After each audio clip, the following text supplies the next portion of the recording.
Assalamualaikum warahmatullahi wabarakatuh. Waalaikumsalam warahmatullahi wabarakatuh. Perkenalkan, kami dari kelompok 2 akan mempresentasikan hasil kerja kelompok kami, yaitu tentang zat gizi yang dibutuhkan oleh manusia. Perkenalkan, nama saya Muhammad Iqbal Rifai, absen 19. Perkenalkan, nama saya Wahyu Nisa, absen 16. Perkenalkan, nama saya Darmino Pargalan Sibarani dari absen 8. Di sini kita akan menjelaskan beberapa zat-zat yang dibutuhkan oleh manusia. Yang pertama adalah karbohidrat dari macam, fungsi, serta sumber karbohidrat, lalu lemak, protein, vitamin, mineral, air, dan menu sehat dan seimbang. Next. Selanjutnya akan dijelaskan oleh Bisa. Pertama itu karbohidrat. Karbohidrat merupakan suatu senyawa kimia dengan rumus dasar CH2O. Molekul karbohidrat ada yang berukuran kecil dan ada pula yang berukuran besar. Yaitu ada macam karbohidrat. Macam karbohidrat itu sangat banyak. Berdasarkan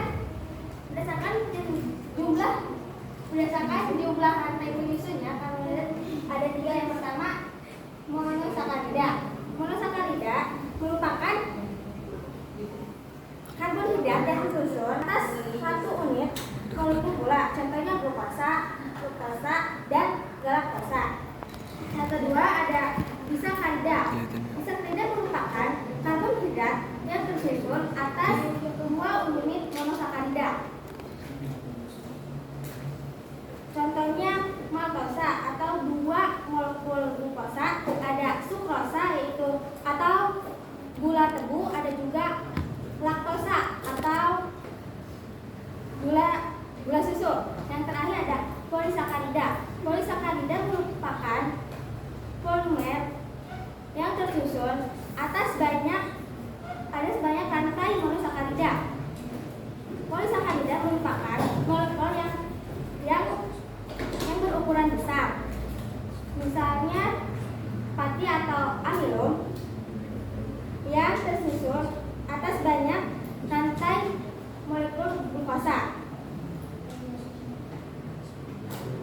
Ada juga jenis seperti karbohidrat. Yang pertama amilum atau pati merupakan tepung dalam makanan pokok. Yang kedua ada sukrosa. Sukrosa merupakan disakarida yang rasanya manis, disebut juga gula tebu. Yang terakhir ada selulosa. Selulosa adalah serat kasar yang merupakan komponen dinding sel tumbuhan. Karbohidrat yang paling penting bagi sel tubuh manusia adalah glukosa. Yang selanjutnya ada fungsi karbohidrat. Yang pertama sebagai sumber energi utama tubuh. Kedua sebagai bahan baku penyusun senyawa lain, misal asam amino dan lemak. Yang ketiga sebagai bahan baku penyusun komponen sel, yaitu misalnya asam glukat dalam glucose. Yang keempat untuk membantu kelancaran pencernaan makanan atau selulosa. Yang selanjutnya ada sumber karbohidrat. Sumber karbohidrat terutama berasal dari makanan pokok kita yang mengandung amilum atau pati seperti beras, jagung, gandum, ubi kayu, singkong, ketelan lambat. Ada juga buah-buahan yang manis seperti pisang, apel, kurma. Minuman manis juga merupakan sumber karbohidrat terutama sukrosa.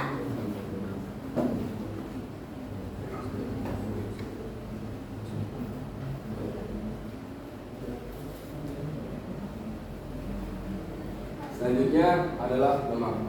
Nah, di sini lemak dibagi menjadi 2, yaitu macam lemak berdasarkan komponen penyusunnya dan jenis lemak berdasarkan ada tidaknya ikatan rangkap karbon di dalamnya atau ikatan rantai karbonnya.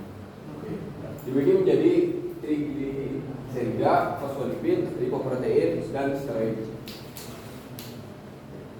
Nah, yang pertama ada trigliserida. Trigliserida adalah senyawa lemak yang paling sederhana, tersusun atas satu molekul gliserol, dan 3 rantai asam lemak.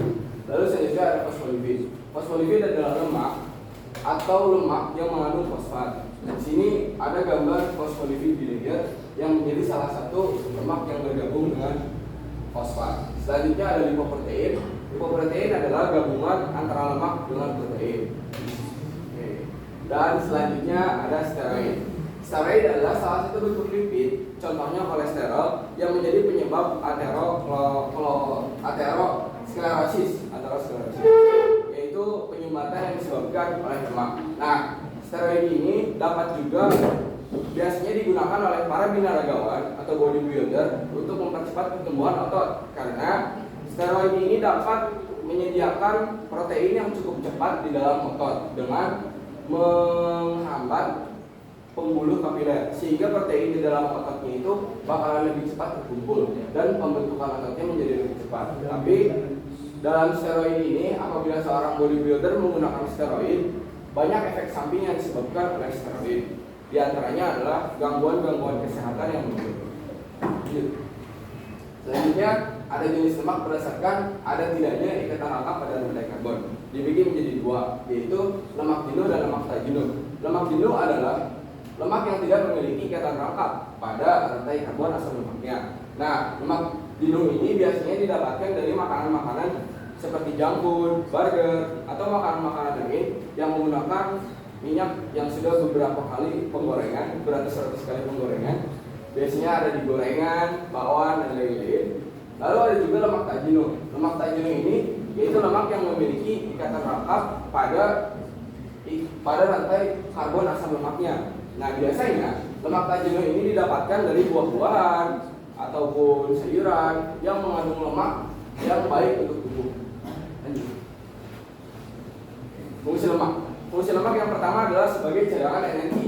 Yang kedua, lapisan lemak pada kulit dapat juga memberi penghangatan pada tubuh. Yang ketiga, sebagai komponen penyusun membran sel atau membran antilental organel sel.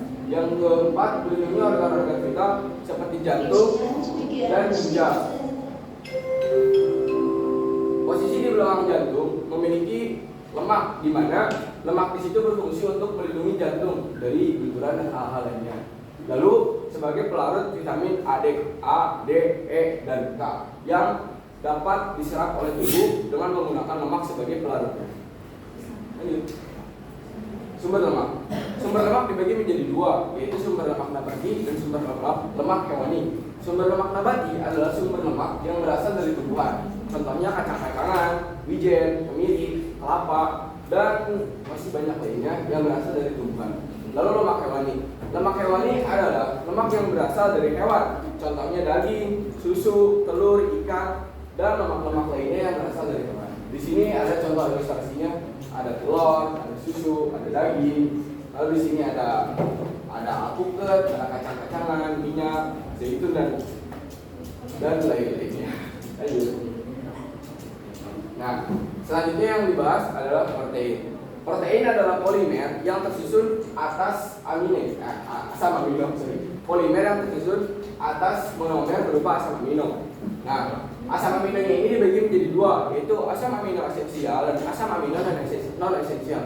Asam amino esensial adalah asam amino yang tidak dapat dibuat di dalam tubuh, sehingga harus kita dapatkan dari makanan-makanan yang kita konsumsi.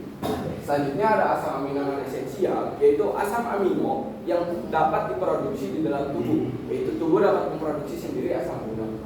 Nah, di sini bisa teman-teman lihat ada beberapa daftar nama beberapa asam amino, yaitu asam amino non esensial seperti glutamat, glutamin, prolin, aspartat, aspargalin, dan lain-lain. Lalu ada asam amino esensial atau yang tidak dapat dibuat oleh tubuh seperti isolusin, leucin, lisin, ethionin, fenilanin, theanine, dan lain-lainnya.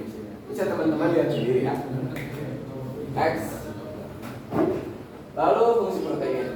Fungsi protein yang pertama adalah sebagai enzim atau biokatalisator yang membantu proses kimia di dalam tubuh atau reaksi kimia di dalam tubuh, di mana protein juga menjadi enzim atau biokatalisator. Terus yang kedua adalah sebagai molekul pengangkut. Contohnya adalah hemoglobin di dalam darah yang berfungsi untuk mengangkut oksigen. Lalu yang ketiga adalah sebagai penyusun komponen sel, yaitu contohnya sebagai penyusun komponen aktin dan miosin.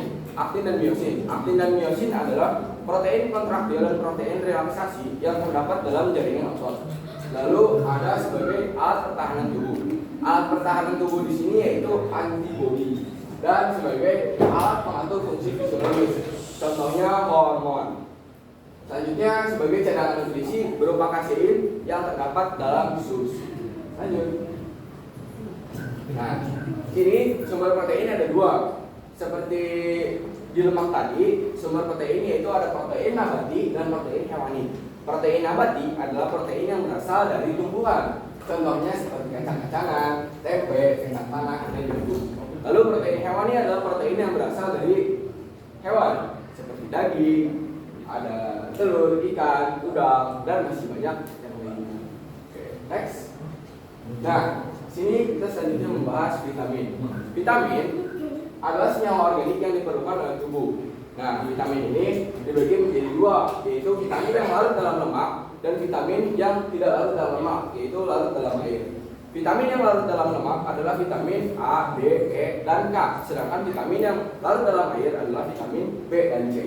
Di sini teman-teman dapat melihat sendiri, yaitu contohnya vitamin A, fungsinya membantu fungsi penglihatan dan kesehatan kulit. Dapat didapatkan dari wortel, bijalan, sayuran, hijau, labu. Dan di sini ada vitamin B dan C, yaitu vitamin yang larut dalam air. Contohnya vitamin B5 menjaga kesehatan saraf dan didapatkan dari brokoli, hati, gandum, telur, alpukat, dan sayuran-sayuran. Di sini dapat teman-teman amati sendiri dulu ya. Silahkan dilihat. Udah dilihat? Oke, next. Nah, selanjutnya akan dijelaskan oleh Del Hero. Di sini saya akan menjelaskan yaitu mineral. Senyawa organik yang diperlukan tubuh yaitu ada dua. Yang pertama makromineral 100 mg, yang kedua yaitu mikromineral. Makromineral 100 mg yaitu natrium, klorin, kalium, magnesium, kalsium, berat, dan fosfor. Dan yang kedua yaitu tembaga, besi, krom, kobalt, yodium, dan fluorin. Di sini ada tabel dari macam-macam mineral, kegunaan dan sumbernya. Teman-teman bisa lihat terlebih dahulu. Di sini ada macam-macam mineral, yaitu kalsium, fosfor, potasium, sodium, besi, iodium, dan seng. Dan di sini juga ada kegunaan dari macam-macamnya. Bisa diamati dulu ya. Silakan, Dan selanjutnya menjelaskan oleh saya lagi. Nah, di sini ada air. Sekitar 70% tubuh manusia terdiri atas air, di mana hampir semua molekulnya baik itu otot, tulang, ataupun mungkin semua zat-zat yang di dalam tubuh hampir semua mengandung air. Nah, peranan air itu sangat besar. Yang pertama peranannya adalah pelarut hampir semua zat yang diperlukan oleh tubuh. Yang kedua, tempat berlangsungnya proses metabolisme atau reaksi kimia dalam tubuh. Yang ketiga adalah sarana transportasi senyawa-senyawa dalam tubuh. Yang keempat, sarana homeostatis suhu tubuh. Apa itu homeostatis? Homeostatis suhu tubuh adalah cara tubuh untuk melepaskan suhu ataupun menyerap suhu sehingga suhu tubuh ini dapat stabil. Nah, makanya air ini fungsinya cukup besar untuk menstabilkan suhu tubuh kita. Di sini dapat teman-teman lihat nih, konsentrasi air di otak 83%, konsentrasi air di paru-paru 80%, di mata 95%, di hati 75%, di otak 75%. Berarti yang ada di hati itu air ya, mayoritas bukan cinta. Oke, lanjut. Nah, di sini air, kalau misalnya kita kekurangan 12% cairan air, nah kita akan dehidrasi. Dan biasanya kalau udah kehilangan 12% cairan dalam tubuh, itu tuh mayoritas sudah akan menuju kematian. Jadi jangan sampai tubuh kita dehidrasi karena kurang minum. Lalu kebutuhan air manusia itu mayoritas dipenuhi oleh sayuran dan buah-buahan, serta yang utamanya yang minum air. Nah, kebutuhan air orang dewasa adalah sekitar 2 liter per harinya atau 8 gelas per harinya. Di sini ada ilustrasinya air kan? Air. Nah, setelah tadi kita menjelaskan gizi yang dibutuhkan oleh manusia, maka kita simpulkan bahwa semua gizi tersebut harus dibuat dalam satu menu, yaitu menu sehat dan seimbang, yaitu menu yang terdiri dari atas beraneka ragam dalam jumlah dan proporsi yang sesuai sehingga memenuhi kebutuhan gizi manusia agar manusia dapat tumbuh, berkembang, dan beraktivitas dengan lancar. Proporsi zat makanan yang seimbang bagi tubuh yang pertama yaitu karbohidrat 60-75%, protein 10-15%, lemak 10-25%. Ini ada ilustrasi makanan sehat dan seimbang ya. Tapi sebenarnya kenyataannya susah. Lanjut. Nah, bisa di play. Di sini ada video ilustrasi gizi ya. Benar.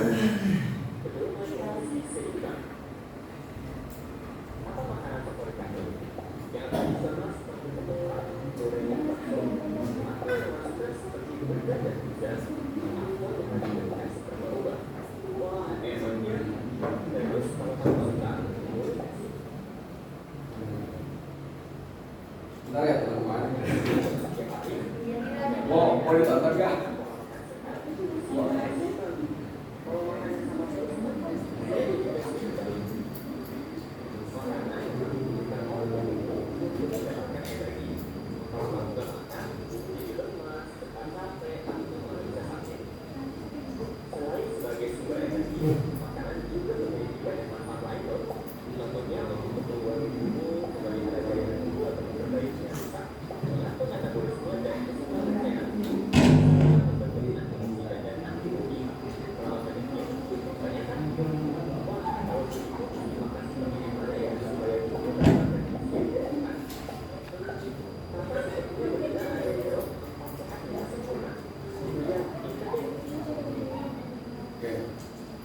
Jadi kesimpulan dari presentasi kami adalah keenam gizi yang dijelaskan tadi adalah kebutuhan gizi yang dibutuhkan oleh manusia. Apabila kebutuhan gizi tersebut kita penuhi secara menyeluruh, maka metabolisme tubuh yang ada dapat bekerja secara baik sehingga kita dapat beraktivitas dengan baik dan lancar. Boleh itu. Next. Mungkin hanya itu yang dapat kami sampaikan. Mohon maaf apabila dalam penyampaian kami banyak kesalahan karena pesertanya kurang dua. Billahi taufiq wa hidayah. Wassalamualaikum warahmatullahi wabarakatuh.